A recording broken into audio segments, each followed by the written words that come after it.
হাইকোর্টের একটা রায় হয়েছিল 2008 বা 2009। রায়টা কী ছিল, যে নদীর পার্শ্ববর্তী যত জায়গা আছে তীরবর্তী সেই জায়গাগুলি সংশ্লিষ্ট সিটি কর্পোরেশন, পৌরসভা, ইউনিয়ন পরিষদকে হস্তান্তর করতে হবে।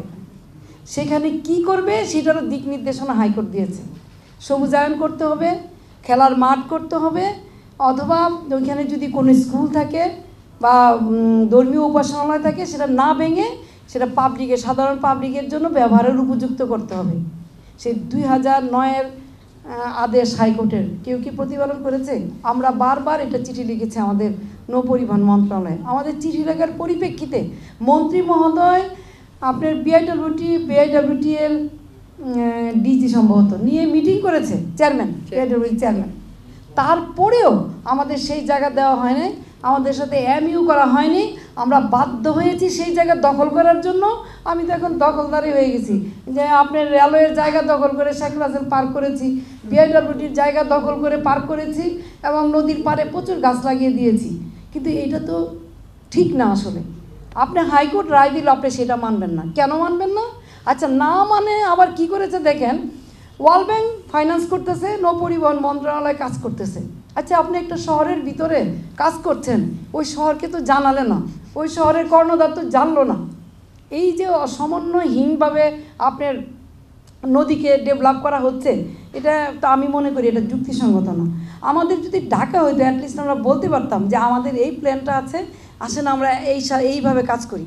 নদীর পাড়কে যদি আমরা বাধাই করে দিতাম অ্যাটলিস্ট একটা সলিড ওয়াল দিয়ে, এখন যেটা করা হচ্ছে আপনার এই কী বলে 1:3 স্লোপ দিয়ে আপনার পার করা হচ্ছে, 2 দিন পরেই ভেঙে যাচ্ছে। ইটিপি চলে না, ভালো কথা, আপনি বন্ধ করে দেন নদীতে যাতে ফেলতে না পারে। সেই বন্ধটা করার জন্যই আমাদের নদীর 2 পারকে রক্ষা করতে হবে। সেটা কি করতে হবে? আমাদের একটা প্ল্যান ছিল যে আমরা অনেক ডিপ একটা ড্রেন করব, গভীর ড্রেন করব এবং কয়েকটা ড্রেনের মুখ একটা জায়গায় নিয়ে ওইখানে ইটিপি করে ইটিপির মাধ্যমে পানিটাকে আমরা নদীতে দিব, যাতে পরিষ্কার পানিটা নদীতে যেতে পারে।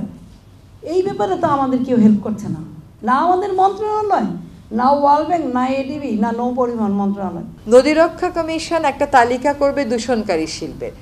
নদী রক্ষা কমিশন আবার পরের বছর আবার তালিকা, আমি তালিকাটা দিয়ে করবোটা কি?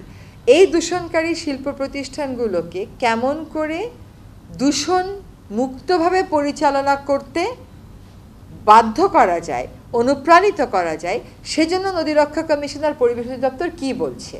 পরিবেশ অধিদপ্তর লিখুক বাংলাদেশ ব্যাংকে যে আপনার গ্রিন ব্যাংকিংয়ের দরকার নেই, আলগা খাতিরের দরকার নেই, কাজটা করেন। আপনার ওখানে গ্রিন ব্যাংকিংয়ে ধরলাম আমি 500 কোটি টাকা আছে, আপনি এই 500 কোটি টাকা নারায়ণগঞ্জের এই ডাইং ফ্যাক্টরিগুলোকে দেন।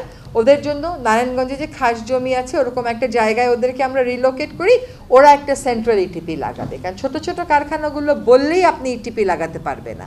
এরা স্থাপিত হয়েছিল হয়তো আজকে থেকে 30-40 বছর আগে, তখন ইটিপির কোনো আইনি বাধ্যবাধকতাও ছিল না, যে কারণে আমরা সাভার থেকে, হাজারীবাগ থেকে ট্যানারি সরাতে আমাদের বাধ্য হতে হলো, কারণ ওখানে তো ইটিপি বসানোর কোনো জায়গা নাই।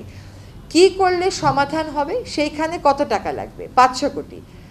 আমার লাগবে হচ্ছে 250 কোটি। এই শিল্প প্রজেক্ট ব্যাংক দিক না ওদেরকে 150 কোটি, ওরা নিজেরা দিক না 100 কোটি। তারপরে আপনারা মনিটরিং করে তখনও কথা না শুনলে বন্ধ করে দেবেন। তার ডাইং ফ্যাক্টরির জন্য তো আমার নদী নষ্ট হতে দেব না, তার সিমেন্ট ফ্যাক্টরির জন্য আমার মায়ের হায়াত তো কমতে দেবো না, আমার বাচ্চার হায়াত তো কমতে দেবো না। সে যে লাভ করবে তার লাভের টাকা আমাকে দেবে? তা তো দেবে না। তাহলে তার লোকসানের ভার আমি কেন নেব? কিন্তু এই আলোচনাটাই আজকে আমাদের করার দরকার ছিল। এখন ওনারা আসেননি তো আমাদের কিছু করার নেই। তবে এই দূষণকারী শিল্প প্রতিষ্ঠান, এর আগে কিন্তু হাইকোর্টও আদেশ দিয়েছিল এতগুলো ডাইং কারখানাকে বন্ধ করে দাও, কিন্তু বন্ধ করে দিলে তো আর বন্ধ হয় না, ওরা চলে। কারণ ওখানে আবার ব্যাংকেরও লোন আছে, তাকে তার সেই লোন শোধ করতে হবে। সেই জটিল সমস্যার সমাধানে করণীয় কি? বাংলাদেশ ব্যাংক কী করতে পারে? ঋণ প্রদানকারী ব্যাংক কী করতে পারে? বাংলাদেশের আইনে আছে, ব্যাংকের আইনে, যে পরিবেশ জনস্বার্থ বিরোধী কোনো প্রকল্পে ব্যাংক অর্থ দেবে না। তো যেই প্রতিষ্ঠানটা নদী ধ্বংস করে সে জনস্বার্থ বিরোধী নয়।